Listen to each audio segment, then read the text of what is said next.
మా ప్రొడ్యూసర్ ఇప్పుడే వచ్చారు. 11 అయిందండి. మీరు కొంచెం మాట్లాడి వెళ్దామని. సో అందరినీ పేరు పేరున చెప్పలేమేను. ఒకటి మాత్రం నిజం, నేను బన్నీని ఆర్యతో స్టార్ట్ నా జర్నీ. తను ఎలా ఎదుగుతున్నాడో చూస్తూ వచ్చాను. అంటే వ్యక్తిగా, ఒక ఆర్టిస్ట్గా తన జర్నీ అంతా నేను దగ్గర నుండి చూస్తున్నట్టే. బికాజ్ ఇప్పుడు మాట్లాడుతూనే స్పెషల్గా చెప్పాలంటే ఈ పుష్ప అనేది, ఈ పుష్ప 1 పుష్ప 2 కానీ ఈ సినిమా ఎట్లా వచ్చింది, ఇలా తయారైంది అంటే ఇది కేవలం తన మీద ప్రేమ మాత్రమే. మా ఇద్దరు బాండింగ్ అనేది ఎక్స్చేంజ్ ఆఫ్ ఎనర్జీ. తనతో మాట్లాడుతున్నప్పుడు, తన సీన్ చెప్తున్నప్పుడు నాకు ఇచ్చే ఎనర్జీ. ఎప్పుడైనా ఒక సీను రావాల్సిన పోరాటం చేస్తాడు. మీరందరూ ఒక ఫైట్ కోసమో లేదా సీక్వెన్స్ కోసమో కాదు, ఒక ఎక్స్ప్రెషన్ కోసం ఫైట్ చేస్తాడు తను. ఒక చిన్న ఎక్స్ప్రెషన్, ఒక ఐబాల్ లేపాలనో, ఒక లిప్ మూవ్ చేయాలనో, లేకపోతే వాయిస్లో ఏదో ఒక షివర్ రావాలనో, అంటే ఒక స్టార్ పర్ఫామ్ చేయడానికి పడే తపన అనేది ఒక డైరెక్టర్కి మామూలు ఎనర్జీ రాదు.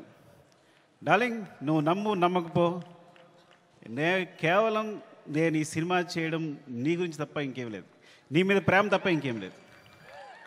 ఈ కథ క్రియేట్ అవ్వడం వచ్చు, మాట్లాడడం వచ్చు. ఫ్రాంక్గా చెప్పాలంటే నీతో సినిమా చేస్తున్నప్పుడు నా దగ్గర కథ లేదు. నీకు వచ్చినప్పుడు ఊరికే జస్ట్ ఒక సీన్ 2 సీన్లు చెప్పాను, ఇట్లా ఉండొచ్చు క్యారెక్టర్ అంతే. కానీ నా దగ్గర కథ లేదు ఆ టైంకి. సో నువ్వు నమ్మి నా తర్వాత నువ్వు నాకు ఇచ్చిన ప్రతి క్షణం నాతో మాట్లాడుతూ ఎనర్జీ కానీ, మన ఇద్దరిని కూర్చున్నప్పుడు నేను ఒక సీన్ చెప్పినప్పుడు నువ్వు ఇచ్చే తపన కానీ, సీన్ గురించి పడే తపన కానీ, ఈ వ్యక్తి కోసం ఏదైనా చేసేయచ్చురా. బికాజ్ సినిమానే మా ప్రపంచం.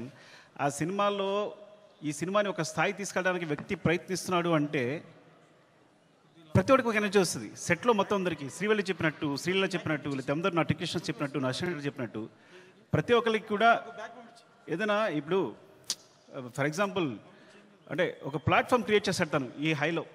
అది మైత్రి మూవీ కేసు అయినా మేమందరైనా సరే ఈ ప్లాట్ఫామ్లో మమ్మల్ని కూర్చోబెడతాడు. ఆ హైట్లోనే మా అందరం చేయాల్సి వస్తుంది. ఈ హైట్లోనే అందరూ, నేను కూడా అక్కడికి ఎక్కి వర్క్ చేయాలి.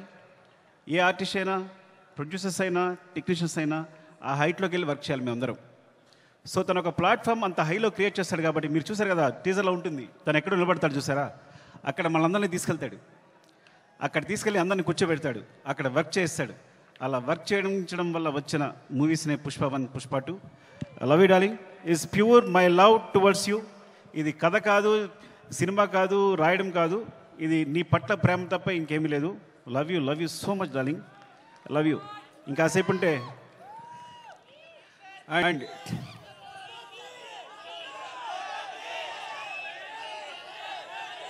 Love you.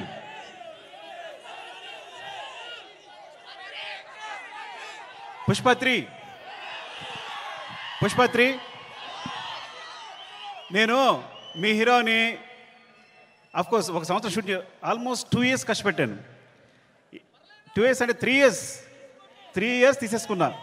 ఒక వ్యక్తి లైఫ్లో 3 సంవత్సరాలు తీస్తానంటే మీరు మీ హీరోని అడగండి, నేను నా ఫ్రెండ్ అడుగుతా తర్వాత నా కోసం మళ్ళీ ఇంకో 3 years ఇవ్వగలే అవకాశం ఉందా అని. Then I will do. Sorry darling, నీ ప్రైమ్ టైం అంతా లాగేసుకున్నాను ఈ రోజున. అండ్ సో అంటే ఇంకా తప్పదు, నేను అందరి గురించి మాట్లాడలేకపోతున్నాను ఇప్పుడు. అండ్ మై ప్రొడ్యూసర్స్, అంటే సినిమా అనేది ఇప్పుడు నేను టెండూల్కర్ ఫ్యాన్ని. టెండూల్కర్ ఫస్ట్ క్లాస్ మ్యాచ్ ఆడుతున్నప్పుడు ఎవరు జనాలు లేరు స్టేడియంలో. అదే T20 1 డే మ్యాచ్ ఆడుతున్నప్పుడు అందరూ ఉన్నారు. సో అలాంటి ప్లాట్ఫామ్ క్రియేట్ చేస్తారు మా producers. 1 day match, T20 match లాంటి ప్లాట్ఫామ్ క్రియేట్ చేస్తారు. సో దాంట్లో మేమందరం మంచి ప్లేయర్స్గా ఆడగలం. So thank you so much. Main Ravi garu, Naveen గారు, అసలు మీ గ్రోత్ అనేది ఎంత బాగుందంటే, ఎంత అందంగా ఉంది అంటే నేను చాలా ఆనందపడుతుంటాను లోపల. Thank you so much sir. ఇంకొకసారి అవకాశం వచ్చిన మాట్లాడతాను, ఏమనుకోవద్దు. అండ్ చెర్రీ గారు, అసలు పుష్ప 1 పుష్ప 2 పార్ట్స్ అవడం కారణం చెర్రీ గారు. ఇది 2 parts వేసిన చెర్రీ గారు. సినిమా అయిన తర్వాత ఇన్ని రోజులు పట్టింది సినిమా, ఒకసారి చూడండి ఎంత లెంగ్త్ ఉంది అంటే 3 hours వచ్చిన లెంగ్త్ అంటే ఇది రిలీజ్ చేసేద్దామండి అన్నారు. సో ఆ విధంగా పుష్ప 1 రిలీజ్ చేస్తాం, అందువల్ల పుష్ప 2 చేయాల్సి వచ్చింది. Thank you so much Cherry garu. And Deepali, hate and love relationship రోజు మనం గొడవ పడతాం. అండ్ ప్రతిరోజు మీరు పడ్డ తప్పన సెట్లో thank you so much. And కుబా మీరు దిల్ రిబా, ఈ వ్యక్తి మామూలు వ్యక్తి కాదు. ఈజ్ విజువల్ సార్ అంటే తన విజన్ అనేది వేరే. నేను తను లేకుండా ఒక్క ఫ్రేమ్ కూడా ఊహించలేను. Thank you so much Kuba. And Srivalli గురించి మాట్లాడాలి కంపల్సరీ.